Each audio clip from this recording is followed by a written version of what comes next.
പിന്നെ ഞങ്ങളിപ്പോൾ അങ്ങോട്ടേക്ക് പോയിക്കൊണ്ടിരിക്കുകയാണ്. ഇന്ന് വൈകുന്നേരം കശുവണ്ടി പെറുക്കാൻ വേണ്ടി പോയ രണ്ട് ദമ്പതികളാണ്. വെള്ളി എന്ന് പറയുന്ന അവരുടെ ഭാര്യയുടെ പേര് നമുക്ക് ലഭിച്ചിട്ടില്ല.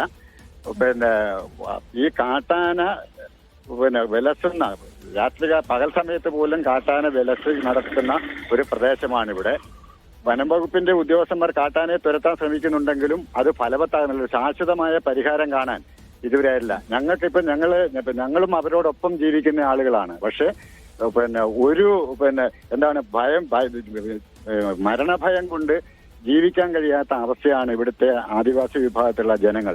ഓരോരുത്തരെയും വീട്ടുമുറ്റത്താണ് കാട്ടാന വന്ന് ഇത് നിൽക്കുന്നത്. എന്തെങ്കിലും സംഭവിക്കുമ്പോൾ മാത്രം ഓടിയെത്തുന്ന ജില്ലാ ഭരണകൂടമായി അല്പം മാറിയിരിക്കുകയാണ്. ഇപ്പൊ രണ്ടുപേരെയാണ് കാട്ടാന അക്രമത്തിൽ കൊല ചെയ്യപ്പെട്ടിട്ടുള്ളത്. ഇതിപ്പോൾ ഉത്തമൻ, ഈ പ്രദേശത്ത് മറ്റ് വീടുകളൊക്കെ ഉള്ള ഒരു സ്ഥലമാണോ? അത്തരത്തിൽ നേരത്തെയും കാട്ടാന ആക്രമണമൊക്കെ ഉണ്ടായ ഒരു സ്ഥലമാണോ? നിരവധി വീടുകൾ ഈ ഭാഗത്ത്, അതായത് വനത്തിനോട് ചേർന്നുള്ള പ്രദേശമാണ് ഇവിടെ. നിരവധി വീടുകൾ, ഷെഡ്, കുടിൽ കെട്ടിയുമൊക്കെ താമസിക്കുന്ന നിരവധി വീടുകൾ അവിടെ ഇതുണ്ട്. ആർളം ഫാം 13-ാം ബ്ലോക്കിലെ കരിക്കൻമുക്ക് എന്ന് പറയുന്ന പ്രദേശത്താണ് ഇപ്പൊ ഈ സംഭവിച്ചിട്ടുള്ളത്.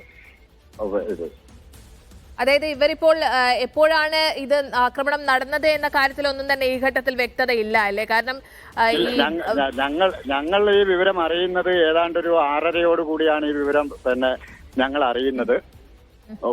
അറിഞ്ഞപാടെ തന്നെ ഞങ്ങൾ അതിന്റെ നിജസ്ഥിതികളൊക്കെ അന്വേഷിച്ചുകൊണ്ട് ആ ഭാഗത്തേക്ക് ഞങ്ങൾ ഇപ്പൊ പോയിക്കൊണ്ടിരിക്കുകയാണ്, ആ ഇതിലേക്ക്.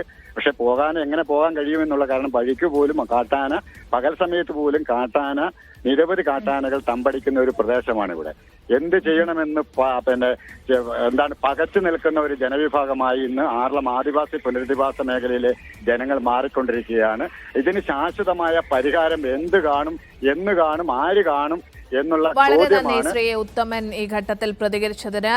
നിരന്തരമായി കാട്ടാന ആക്രമണം നടക്കുന്ന സ്ഥലമാണ് എന്നാണ് അദ്ദേഹം പറയുന്നത്. 2 പേർക്കാണ് കണ്ണൂർ ആറളം ഫാമിലെ 13-ാം ബ്ലോക്കിൽ ജീവൻ നഷ്ടമായിരിക്കുന്നത് കാട്ടാന ആക്രമണത്തിൽ.